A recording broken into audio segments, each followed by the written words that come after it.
I think we accomplished most of our priorities this past year. We always talk about student achievement and test scores and report card rankings, and our schools did well again in those. We had 3 excellent schools and 2 good schools, and there's not many districts in the state that can say they were all good and excellent. Of course, we want all excellent, and we'll keep working on that, but we are very proud of that, and we've been looking at some preliminary test scores, and we're happy with what we're seeing. We know there's still some gaps in math to fill, but those are areas where we're growing too. One thing we've really been looking at in our district with the board, and goes along with Ellen Weaver's goals, is 75% of our students that meets and exceeds by, I think, the year's 2031. And so that's the goal we put in front of all of our principals and all of our teachers, is that's what we're moving toward. And we have pockets where we're already at 75%. You look at Star Elementary, they're consistently in that area. Our other schools are growing. Star Elementary is an exceptional school. They consistently achieve at high standards, and they've been our shining star in math for a long time, and ELA is up there too. And so when I looked at last year's data, 3rd grade and 5th grade, I think in both areas, we're at that 75% mark for meets and exceeds. And so I told their principals, okay, now you're shooting for 80 because you've met that mark.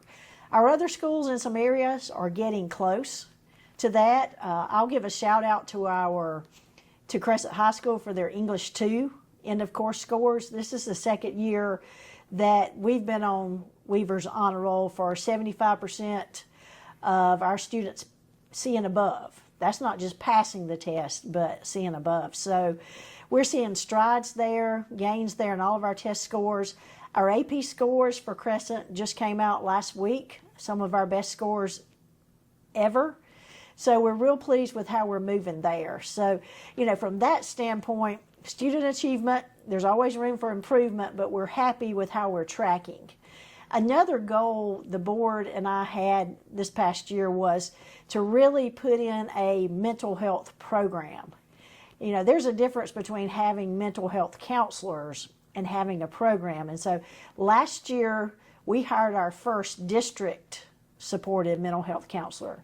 And what she has done, along with doing counseling, is actually coordinated the other services that come in, because we have some from DMH, we have some from the county board. We use a group called Stepping Stones. And so what she's done with that is made it a coordinated effort. And I think the services there that we offer to students now are not only reactive, not just when you're in a crisis or some traumas happen, but also very proactive. She will go into our schools and do programs for students, do programs for teachers. And so I'm really happy, and I feel like we've met that goal, but we'll continue to refine it, because that's really been a great step. We know that students achieve when their basic needs are met. Okay, did you eat this morning? Okay, well, we're a community eligible district, so all of our students get free lunch and free breakfast. So that helps meet that need. We have a great partnership with United Way and a local church to send home weekend backpacks of food to serve those needs. And so, that's one area of meeting a need. But another one that's overlooked sometimes is mental health. You can't learn if there's something going on emotionally that you're not handling very well. We're always going to have problems in life, but learning strategies to deal with those problems, and resiliency is the word we always think about. Being resilient and coming back from a bad day or a bad hour. And so I'm really proud of the program that we've put in there and that we continue to refine. We also had some individual, I call them individual recognitions that from some district staff and students. One of our teachers, our District Teacher of the Year, Terry Ivester, was one of the 5 finalists for State Teacher of the Year. She didn't win, but we're very proud of her, and she did a great job representing us, and is a great teacher in the classroom. She's actually a reading coach. We had a student from Ive Elementary who went to the National Archery Tournament, won her way through the state and the region, and I think the tournament was in Kentucky. We had a choir member from Crescent who was in a national choir that he went to Dallas, Texas to sing with that group. So there's just lots of different honors our students are getting. Our Beta Club, I don't think we recognize them enough for what they do. They always win at the state level, and this year they won competitions at the national level. We have a state officer this year from Crescent in the state representing us on the state Beta Club. And so there's just so many good things going on in Anderson 3. I'll probably leave something out, but our band won some recognition this year that we've never won in band. And so we're just growing in a lot of areas. We always celebrate sports, I think, which anybody who knows me know I love sports. But I'm also just really about You had a pretty good sports year, too. We had a pretty good sports year. We had a state champion in wrestling. We had a state champion in track. We had some state runner-ups in wrestling and in track. Our softball team lost in the upper state championship, but we were back there playing in that third game. We had a lot of success in football and, just across the board, very successful. And we like that for our students. You want students to find their area. Where's your talent? Every child has a talent. So to me, we just need to give them the opportunities to find that talent and excel with it. We've talked about it before. Students, I think most studies show that students who participate in something outside the classroom excel in the classroom. Is that correct? That's correct. I think a couple of factors come into play. One is they're building relationships with faculty sponsors, with other students, and so they have a sense of belonging. And also, success breeds success. So if I come to school and I'm not successful in the classroom and that's my only thing I'm involved with, it's easier to get discouraged. But if I can find success in another area, especially an area I really like, then that tends to spill over into the classroom. I'm more confident, I'm more connected, so I'm a little more willing to ask questions or let someone know when I don't understand. But it also, the goals kind of go together is, okay, if you're going to be involved in this extracurricular activity, classroom comes first. You've got to excel here. You've got to be here to have that opportunity too. So it all works together for student success. I'm a big fan of the cell phone policy, and we really had an easy time implementing it because 3 or 4 years ago, we really put in our own cell phone policy. They had to have their phones away during the school day. They could have it at lunch. Our high schools could. So it really wasn't hard to implement for us because we're already doing it on some level. So the state putting in a law just really further supported us. We also have very respectful kids and families that they understand and try to stay in the boundaries that we give them. So allowing them that time at lunch, it was easier and less controversial when we said put it away during the day. But I'll tell you, when we implemented our own policy, our discipline referrals related to cell phones went down because you no longer have kids videoing things they shouldn't be videoing, passing pictures around. Now, I'm not saying it doesn't still happen. It doesn't happen as much during the school day. And if it's happening in the school day, they're not telling us because they know the phones are not supposed to be out. So we just had to tweak some things last year with the state policy, but I think statewide, people are starting to appreciate it more. There's just so many studies now looking at students, our children, and their airtime, or our children and their time on devices. And I think we're learning that we've got to balance that more. And even in our district next year, we're looking at, especially in the elementary and middle levels, going back to some of the ways we taught before everybody had a device in their hand. More math manipulatives. Flashcards are not such a terrible thing when you're learning your multiplication tables. Maybe the most effective way to do it. And so really looking at what we're teaching, how we're teaching, and does technology fit it best or does another method fit it best? Because we want to make sure we're cognizant of what's going on in our students' brains as we're utilizing these different things. And moving into the summer, what have y'all been working on this summer to get ready for the fall? Big thing is Crescent High School, a lot of our area may not know it, but the school has been without power most of the summer. We've been doing a big switchgear project with the power. Now, I'll be honest with you, I don't know exactly what that means, but I know that we have taken out some very outdated wiring systems and modernized that, because the the school was built in the late 50s, and it's just time to change some of the infrastructure. And we've done some things all along, but this was a huge project, and actually just got the power back on last week. The other big thing going on at Crescent is a substantial part of the roof is being replaced. I think people don't tend to notice what you do with roofs, but we've been replacing sections of roofs for the last 10 years. It's very expensive. It's very expensive, and we actually have a roof replacement plan that, based on the color of the spot of the roof, is when it's priority. So a lot of work's being done on there. We have painting cycles for some of our classrooms in our district, and so lots of work in those areas. But the big area was Crescent High School and those two projects. And looking ahead to this coming year, what are the goals that you and the board have identified for the year ahead?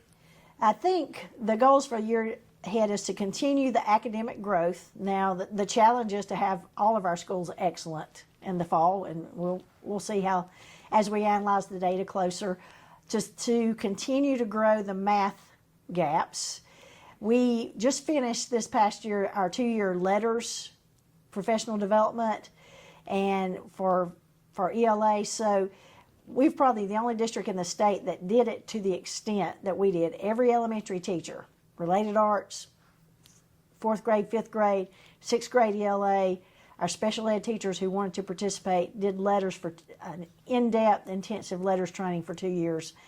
Now we're going to switch to focus more on math and that Palmetto Pathways with math to shore up that area. So we'll continue that, but I think as we move into the fall, a big area, big goal with the board is looking at the potential to replace our middle school. And this has actually been years in the making, but some things came together early last year, August. We had about $1.5 million left over from the prior year's budget. And so the board really said now it's time to get serious about finding land to rebuild on, because we really have 3 schools in our district that need attention, have needed attention for a while, but land is a premium in Star and Iva. And so we purchased some property by the Star Post Office, 77 acres there this past fall, as a potential site to build 2 schools. And then about 2 months ago, another piece of land became available to us, and we'll actually close on about 120 acres beside Crescent High School on July 29th. And so since last August, we will have purchased about 200 acres on 81 South, which is the ideal place for some school building projects. And so one thing we'll really have been working on and we'll take to our community this fall is the plans for a new middle school to go on the land that we're purchasing by Crescent High School. We're in the process of designing the school now. We've had a couple of meetings where we invited the community. We've talked to our teachers at Star Iva and toured some schools, and we're working on a guaranteed maximum price. And once we have that, we'll go to the community and basically present the information. And the need is there. We've had a need to rebuild Star Iva for really 20 years. And we outgrew it really 10 years ago, but we knew the ask would be too much on our taxpayers. This past, I guess November, we were promised $5 million from the state. We've purchased the land. We've done some things with our debt that now we think this is a very manageable ask once we get a guaranteed price. And so we'll just bring the information to the community and say, this is the need, this is what it will cost, and let them make the decision. The need is there. If you go to Star Iva, beyond the basic infrastructure being old, I mean, I heard Jason John say this on his, and it's true for our school. When you built a school in 1955, there's one outlet in the classroom. And it's not surprising when we're talking to the teachers at Star Iva, it's like, can I have an outlet on every wall? And in modern buildings, you have outlets on every wall. The size of the classroom is just so different too. I mean, you go into some of the rooms in the older buildings, especially at Star Ivy, you might be working with 650 square feet, where your newer buildings, classrooms are 850 standard. And so there's a difference in putting 25 students in a class of 650 square foot and 850 square foot. And so that's considerations. But the biggest need is just look at the cafeteria size in the school. At our school presently, with about 640 kids, it takes 3 hours to do lunch. I visited a new school that had 900 students. They do lunch in an hour and a half at that middle school. And so it's just, we're losing instructional time there. We have a great cafeteria staff, but the kitchen's too small, the cafeteria's too small. If you bring the whole student body into the gym, it's just covered, and the 8th grade sits on the floor. And so the need is there. I think now there's a pathway to do it. And so when those things come together, I'm excited about the possibilities. I think middle schoolers is where we need to invest some money and time, because that's such a hard age. And so I'm excited to see how this comes together. If the community approves it, we think we'll bring it to the community in March, and we'll have a plan ready to go. We're calling this Vision 2026. We want to be moving dirt in 2026. And so if the community says yes in March, we could be moving dirt in April. And then it would take about 18 months to build it, 18 months to 2 years. So I think a conservative estimate would be August of 2028, we would be in a new school. You mentioned the budget. How did the budget go this past year, and how's it looking for the year ahead?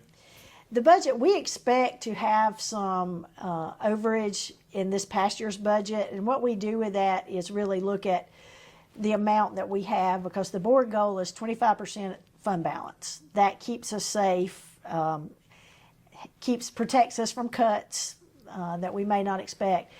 And so we're tracking to do well. We're doing our last payroll this week. And so after this week, we'll know really what that number is, and then can decide, can we do anything for our employees at the beginning of the year? And then how much can we put into a building fund? We've been setting aside some funds in a building fund to support a building program. So that looks good. Now this present budget, $32 million budget, I think, gave our teachers a 4% raise, move our starting salary to $52,000, which we were a little behind in our first 3 or 4 steps. So we did some tweaking with those to get those there. And then with the 4%, your teachers in the more experienced area get a percent raise that's better than just doing a flat rate amount. So, because we've done, like a $1,500 to the pay scale, but that's really percentage-wise for your teachers 20 years in, they're not keeping up with some other areas. And so we did 4% for teachers, 3% for administrators, and we feel really good with that for our staff. I never want to say, oh, we're not having a problem finding teachers, because that's real. But I see recruiting teachers the same as recruiting athletes. A good coach, good college coach, is constantly recruiting athletes 2 or 3 years away. And so we're constantly looking for teachers to just talk to about our district. But we're fortunate here. Anderson University is in our backyard, and that's probably the best teaching school in South Carolina. I'll just say that. And so when we get the student teachers here, we tend to keep them many times. And so that's a big thing. We have a program with Clemson, a master teacher program, and every year we'll have 2 or 3 master teachers working with us with one of our teachers. We're starting to keep some of those teachers, so that's a good pipeline for us. And I'll tell you, another great pipeline for us is Project Create, when you're talking about special education teachers, which are the hardest to find. Our last 3 special ed hires came from teacher assistants in our building who went through Create with the state to get their undergraduate degree. We hired 2 of them last year. We've hired 1 this year. And so that's a great pipeline for us, is just getting those very effective assistants who see a pathway to get that 4-year degree and become teachers. And they're already ours. They're already great with the kids. So the problem's not going to get easier. Math teachers are never easy to find. Science teachers are never easy to find. But I think our aggressive approach has helped us. Now, one thing that hurts us a little bit, we're not a district that in September I can go up, offer 10 open contracts. I've got to know I've got a job available. But so far, we're doing a good job because I tell people, and people tell me it's true, if I can get you here working with us, you'll love the area, you'll love the atmosphere of a small district, and you'll stay with us. And so getting the teachers in undergraduate and working with our teachers is really helping us with that. Have the national cuts that are filtering their way down hurt you guys yet? Or Well, thankfully we always budget conservatively. The present cuts, I looked yesterday, could be $150,000 to $200,000 for us. It's not a cut we want to take, but we also know we're okay if that comes to being. Biggest part there is one of those, the Title II program, we have a class size reduction teacher at the middle school. So that salary's in that, but we know we'll be able to pay that salary if that money doesn't come in. So I'm not worried about cutting that position. I think long term, I'm more concerned about what the considered smaller cuts could do in some other areas. A cut to Title I or to IDEA for our district would mean probably $2 million.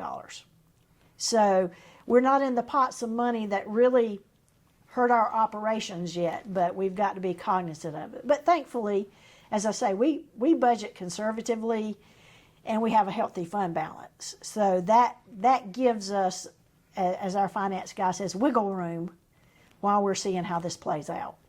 kind of cuts into professional development a little bit too, some of that, right? It does, and in the past 2 years, Title II, we used a lot to pay some stipends for our letters training. So that helps this year because the majority of our teachers are done with the letters training. So for materials for that and stipends came out of Title II. So that professional development money right now is more open, not designated, so we're just not designating it for something new yet. And how many students shall have this fall? Do you know yet? We'll be a little under 2,700. Interesting thing, and I watched the K-5 enrollment at all of our schools, but last year Star Elementary and K-5 had 96 students.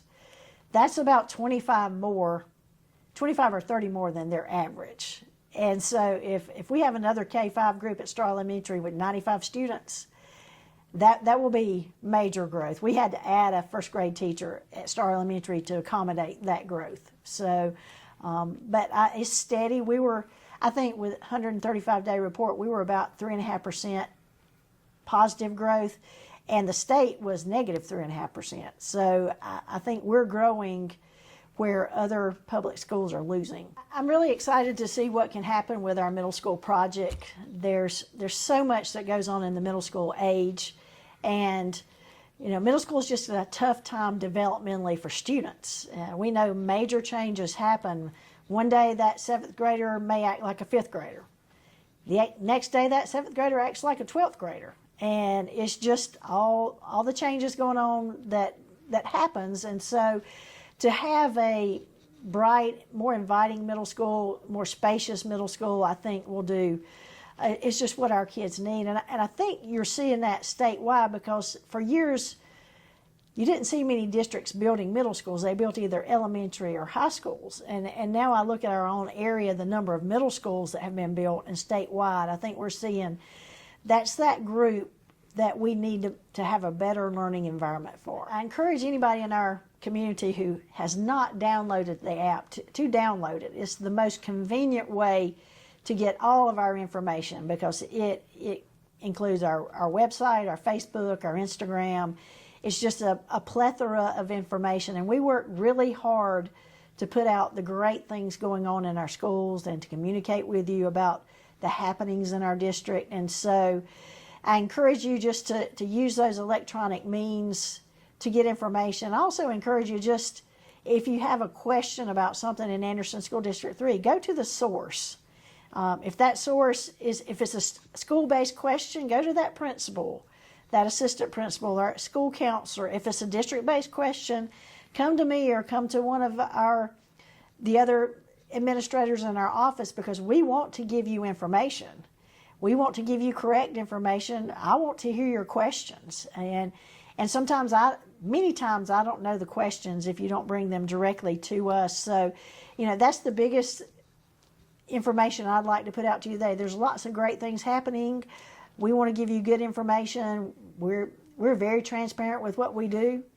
And I'm proud of our district. I consider it a blessing to be the superintendent. This is my 10th year as superintendent, but I'm starting my 37th year in education, and 36 have been in Anderson 3. And I'm a product of Anderson 3, and so it just means more. We built Flat Rock, I think, is about 20 years old now. It's our newest school. And then I go back to 1972 was when Ive Elementary was built. That's over 50 years ago, and that was when I was in the first grade, because I remember going to the old Ive Elementary School first semester, and then after Christmas we moved into the new Ive Elementary. And so there's a lot of history in our buildings, but it also tells you that you go beyond Ive Elementary and Flat Rock. We've got 3 schools built in the late 50s, mid to late 50s, and so we've got a lot of use out of them, taking great care of them. And I credit that to just the management of our district and the hard work. But I'm excited to see what we can do for our middle school kids next year.